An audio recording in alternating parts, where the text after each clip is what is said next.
Gering High School students taking a cybersecurity and ethical hacking class say it's opening their eyes to an entirely different world of future job opportunities. KNEB.TV News starts right now. From your trusted source for news in western Nebraska and eastern Wyoming, this is KNEB.TV News. Presented by Platte Valley Companies, premier provider of financial services. Hello, I'm Ryan Murphy. This is KNEB.TV News, powered by Platte Valley Companies. Thanks for joining me. In our top story, taught by science teacher Justin Reinmuth, the cybersecurity and ethical hacking class is giving them the foundation for entry into areas of programming and how to look at written code to find holes in security that could lead to things such as a recent nationwide rash of ransomware attacks. Student Merrill Newman has been working on a new schedule for the district's parent-teacher conferences and says the class has shown him how programming and security go hand in hand. You see holes essentially in your code that you didn't see before, and it also helps understanding a lot of the tools that are used for the class. And I think the class has a very effective method of teaching security, because to effectively defend something you have to understand how someone would go about attacking it, essentially. And with the conference app, I think they just wanted a free one, and I can't do anything about it, so. Reinmuth says when it comes to demand in that part of the STEM field, some 630,000 cybersecurity positions are open across the country, and for those really good at it, then can pull down a six-figure salary at an early age without needing a four-year college degree. The classes have partnered with Gering Police on open source intelligence information readily available on the internet, and the course offering could become part of a new career academy in public safety that's currently under development. Well, yesterday we debuted our three-part series on payday lenders in Nebraska after two outlets in Scottsbluff closed. Today, we continue talking with PVC Executive Vice President Zach Karpf, who says that many in the financial industry view these loans as predatory in nature. Now, in a personal opinion, that would be, I would characterize them as that, because unfortunately the individuals that use those types of financial services products aren't as financially literate as others, and perhaps don't have as good of an understanding of the annual percentage rate and the cost of that borrowing, because it's presented in dollar terms. $15 per hundred, for example, is the fee, as opposed to $15 per hundred is an equivalent of X percentage rate, which is a very, very high cost of borrowing. Now, there's also a ripple effect following the closure of these payday loan businesses, and those former customers cannot necessarily turn to local banks to get similar loans. So yes, there would be a number of bank policies and also financial industry regulations that would prevent that from happening. Primarily, the requirement for us to calculate debt-to-income calculations that would indicate someone has the ability to pay this, and also just that business proposition of, is that the best use of the paperwork and someone's time and all of those things to do a loan for $400 or $500, for example. And so typically banks don't enter into that market. It's not to say they can't, but sometimes individuals that are partaking of those products aren't able to qualify for quote-unquote regular banking services, and so that's why they end up there.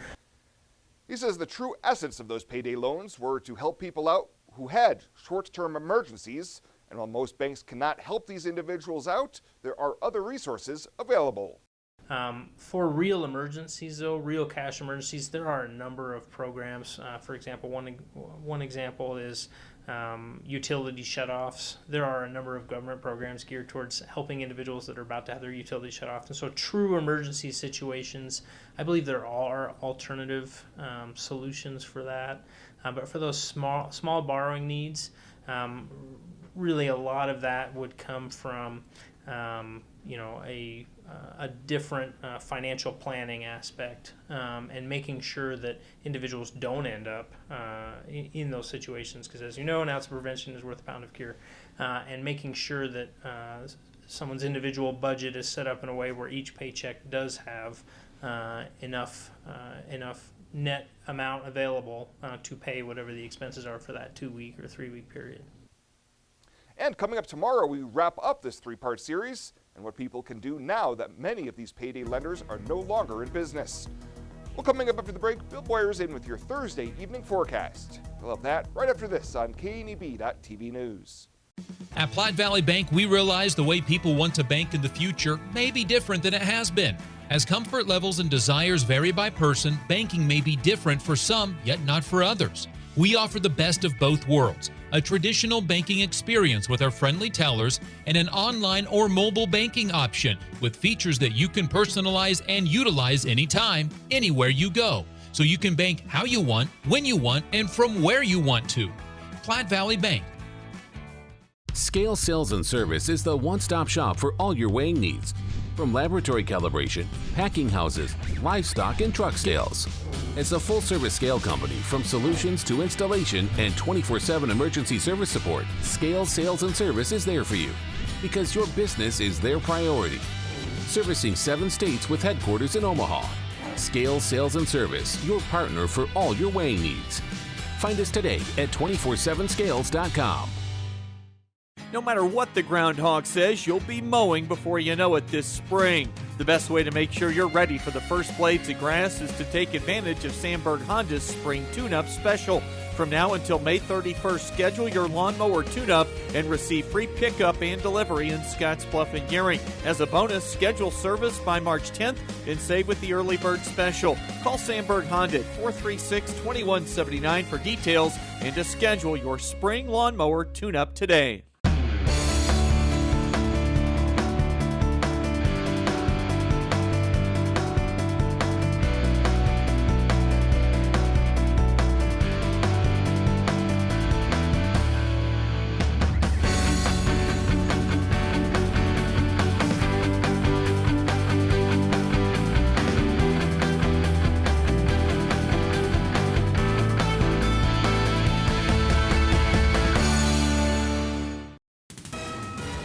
This is KNEB.TV weather from the KNEB Storm Center, your trusted source for weather.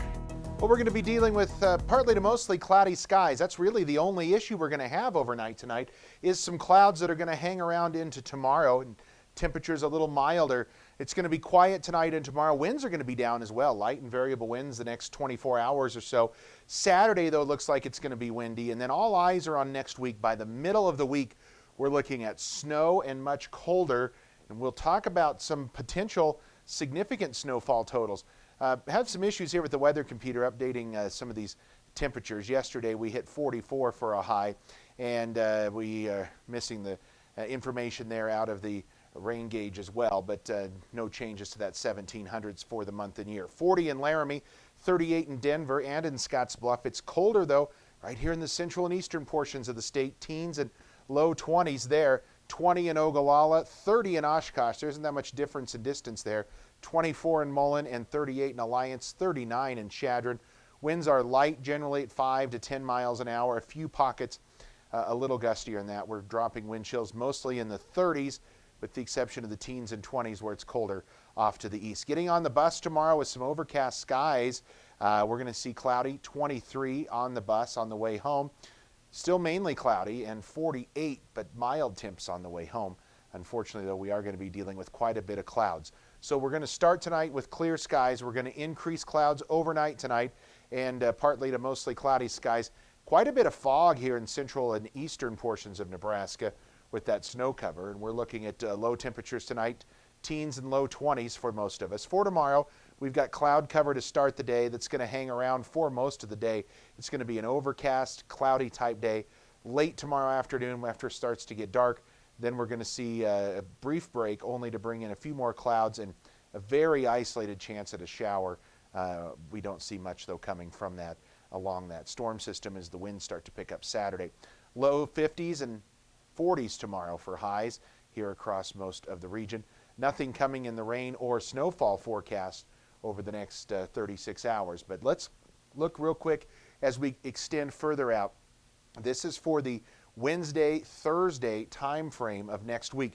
Now, these are early indications, but these are a couple of different forecast models. This particular, the European model, highlighting areas here from Wyoming, and then the heaviest snow in the mountains of Colorado up into southern portions of Nebraska, into a sliver here into the central portions of Nebraska. So you can see the European taking the heaviest snow off to the south and across our region. The American model, not that much difference in terms of honest big details. Heavier snows here off to the west. It's pushing the heavier snow slightly further to the north, but again, a pretty good swath of snow here in our region as well. Again, way too early to start talking about forecast amounts. Lots can change, but definitely Wednesday, Thursday of next week, our best chance of accumulating snow here that we've had in quite some time. Light and variable winds, 21 tonight for a low. Lots of clouds tomorrow, that's it. Light and variable winds and 49 for your high. Windy conditions Saturday in the mid-40s. By Sunday, we warm up into the upper 40s. And then Monday in the mid-50s. And look at Tuesday, Groundhog Day. Starts off with highs near 60, and we could be looking at snow by the end of the day. And temperatures half that by Thursday. 20s is all for highs, and we have decent chances of accumulating snow and probably winds as well with that system. We'll have to keep a very close eye on the middle portions of next week, but until then, things look pretty tranquil here across the region, except for some winds on Saturday.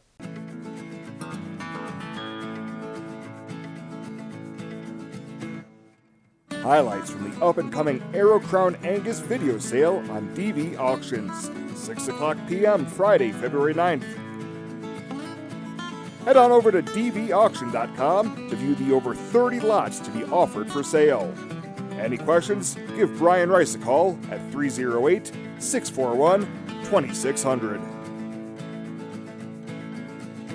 At 21st Century Equipment, we're proud to introduce the new Build Your Own tool. Build the John Deere you've been wanting and see how affordable it really is. Visit 21stcenturyequipment.net to build your own compact utility tractor, mower, or gator. It's easy to add implements, attachments, and view financing options. Build the exact tractor for your needs at a price you can afford, all from the comfort and safety of home, with the new Build Your Own tool at 21stcenturyequipment.net. At Elite Physical Therapy, we provide preventative and rehabilitative treatments that maximize function and promote well-being for patients of all ages. With 2 locations in Scottsbluff and Gering, we offer the convenience of you choosing your location with the same great services no matter where you go. Stop into one of our locations today, in Scottsbluff at 214 West 27th Street or in Gering at 10th and M Street, and see what Elite Physical Therapy can do for you. Treatment you need and care you deserve. Some people think Allstate only protects your car. Here's the truth. Allstate can also protect your home or apartment, as well as your boat, motorcycle, RV, and snowmobile, and even your retirement and your life. Not many insurance companies can say that, but Allstate can. Bundle and save with Allstate. In Gering, call Allstate agent Michael Engelhop for a quote today at 308-436-2123. Welcome back. Attorney General Doug Peterson was joined by the head of the Nebraska State Patrol and others to discuss progress regarding victim advocacy in the state. For example, a 2-day online training for more than 100 officers on following evidence in child abuse and sexual assault cases was completed earlier this month, with more training for investigators from as many as 8 communities slated for later this year. Peterson says one of the most frustrating parts of investigations is the general lack of victim awareness among the public, whether it's a child or an adult. It's really key that we not ignore that we not, and it's not necessarily something that you can always answer with legislation. But there are a lot of dedicated law enforcement and child advocacy organizations and community supporters who understand that victims need to be recognized and they need to be supported. And that also highlighted was a recently completed sexual assault forensic kit tracking system website that allows for kits to be tracked from evidence collection to the prosecutorial process, as well as the Nebraska Sexual Assault Payment Program created so victims would not have to pay for forensic medical examinations. Over the past 3 years of the payment program, more than 4,000 medical exam payments have occurred, and in the most recent fiscal year, 43% of those were provided to children 12 and younger. Well, a duo from Potter has been federally indicted stemming from their September arrest. U.S. Attorney Joe Kelly says 32-year-old Stetson Reinick and 27-year-old Stephanie Mitchell are both charged with possession with intent to distribute more than 5 grams of methamphetamine.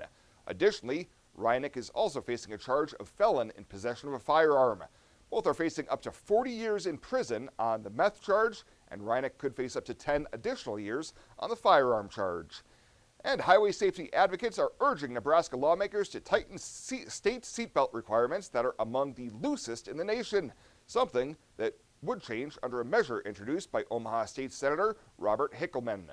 He's sponsoring the bill that would require all vehicle passengers to wear seatbelts and says state officials are sending a mixed message with public information campaigns urging seatbelts usage while allowing backseat passengers to ride unrestrained.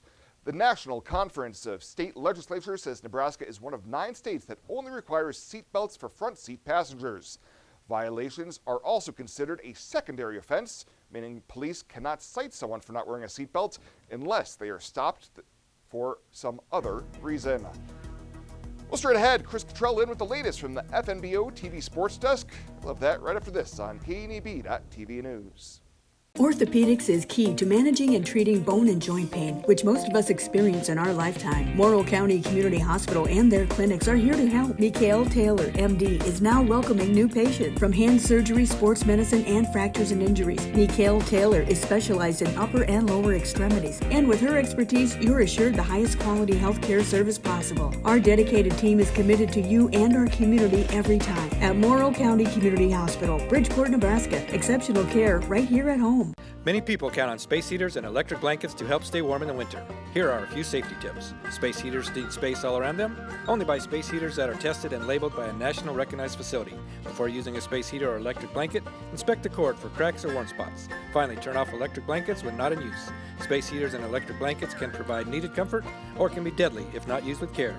So use caution this winter season. This message is brought to you by Roosevelt Public Power District, your touchstone energy partner, the power of human connections.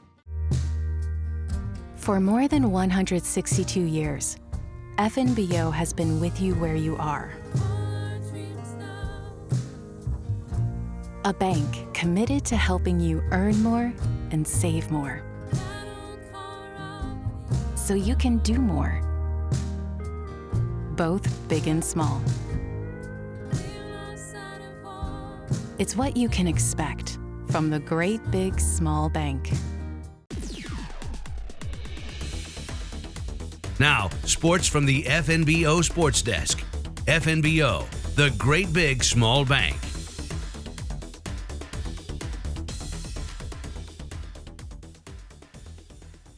A third quarter flurry, a softball signing plus WNCC sports for the weekend. Let's start with Tuesday night as the Gering girls basketball team flat went off. Hosting Torrington, this game was tied at halftime, but then a scorching hot third quarter where Gering put up 23 points to pull away and get a double-digit victory. Kiara Wayo finished with a game-high 24. Sydney Winkler scored in double figures with 14, and Chloe Freeze also hit double digits. She had 10. It looked like Gering was starting to gel as a unit, playing good team basketball throughout. Scottsbluff, Bridgeport, Morrill, and Sydney have been standout teams so far this season in the region at a combined 53-14, and now Gering trying to ascend as well with their stretch run upon us. Tonight it's both Gering teams at Baird, and we'll have radio coverage on 106.9 The Trail and streaming online. That'll all get started with Jeff Kelly at approximately 5:15. Gering at Alliance coming up tomorrow night for 2, and then Scottsbluff home on Saturday to take on Casper Natrona. Also tonight, a WNCC basketball doubleheader with the College of Southern Idaho, the opponent up at Cougar Palace. Cougar women enter at 4-0, and the WNCC men, they're 2-0, coming off a thrilling double overtime win over rival EWC earlier this week on Tuesday night. Chuck with the games tonight on KOZY. A change for the Cougar volleyball team, though. Instead of 4 matches out in Salt Lake City this weekend, they'll be in Riverton, Wyoming for matches there. No broadcasters allowed out in central Wyoming at Riverton, so no volleyball this weekend. Basketball only tonight on the network for the Cougars this weekend. And now we get to that softball signing from last night. Scottsbluff senior Avery Fox inking her letter to play at Northeastern Junior College in Sterling, Colorado. One of it just was like the campus and all. It was a smaller campus like what I'm used to. It wouldn't be too overwhelming and all. And the coaches really made me feel like home. Like I see what they do with their team. They have team dinners constantly. They do so many activities, and I just knew from once I stepped on, I'm like, this is where I want to go. Fox came over to Scottsbluff High from Torrington for her senior year after her dad, Dan, got the head coaching job for the Bearcats softball program. The transition on the field, easy. One of the top 2 pitchers on the roster and also a middle-of-the-order bat, helping lead the Cats to a huge 25-win campaign. I think we just all clicked with each other. There was no conflict, which was nice because that makes your team grow farther and move on to the potential state tournament, which is what almost happened as we got there. And there was never a dull moment on the field. Dad and head coach, Coach Fox, very proud last night. He says Avery will be a Swiss Army knife if needed at the next level. Well, I've talked to the coaches a little bit. They're excited for her. I know they lose an All-American player in the infield. I think they're excited to have her because she's a good stick. She's a good defensive player. She's an all-around good player. So I think they can use her for a lot of different things. So whatever they want her, she'll do it though. She doesn't. They tell her to go catch today, she'd go catch. You know, if they told her to go play left field, that's what she does. That's Avery for her. She'll do what's told. Avery Fox was in the spotlight last night, signing to continue her softball career at NJC. That'll do it for today. The latest from right here at the FNBO TV Sports Desk. I'm Chris Cottrell. Ryan. For more than 162 years, FNBO has been with you where you are. A bank committed to helping you earn more and save more, so you can do more, both big and small. It's what you can expect from the great big small bank. Hi, I'm Michelle Perkins of RE/MAX Regency. After branching out, I've returned home to my roots, to the land from which I came and my family has held for 5 generations. Michelle truly understands what home means and treats you like family as she guides you through the buying and selling process, bringing the latest pricing tools that are not currently being used in this area to sell your home at the highest price in the least amount of time, and to ensure that you do not overpay when buying. So just give me a call, kick back, RE/MAX, and settle down. When it comes to helping local folks with the loans and financial advice they need, we don't horse around. Our only goal is to help you and your family achieve your financial goals with the right loans and savings products. So if you want to bank with people that care about you and your financial needs, stop by or give us a call. First State Bank. We're big on you. Member FDIC. Online at fsbcentral.com. Well, let's take a look what's happening on today's community calendar.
That's a look at today's community calendar, brought to you by First State Bank, honoring those who give back.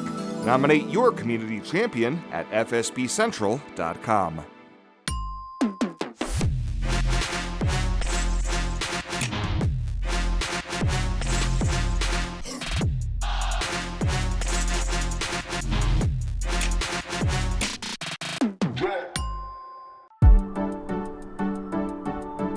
We do two pictures just like we've done in the past, one straight down and one from the side, but it's better in the fact that they're going to get called back less, there's greater accuracy, and it's a lot easier to find it in dense breasts. A woman should start getting their mammos at age 40 every year, and 1 in 8 people get breast cancer, so it's the best way to find it is early detection.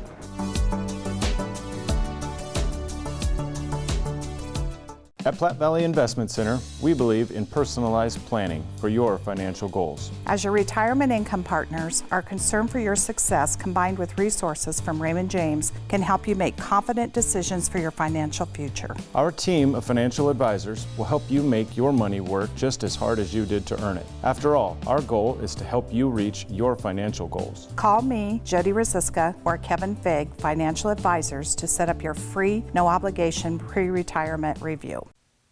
And finally tonight, Regional West has expanded their visitation policy to allow 1 designated visitors per patient per day, with visitors required to wear a mask while in all facilities. The change is due in part to the decline of active COVID-19 cases in the region as monitored through PPHD. Visiting hours are daily from 10 to 8, and patients may have 1 designated visitor over the age of 19 every 24 hours. Visitation is not allowed for patients with confirmed positive COVID-19 or people awaiting virus test results. Family members and friends are still encouraged to use alternative ways to interact with loved ones who are currently hospitalized, including phone calls and online video services. Well, that does it for us this time. Thank you so much for tuning in. Stay safe out there. I'll see you here next time.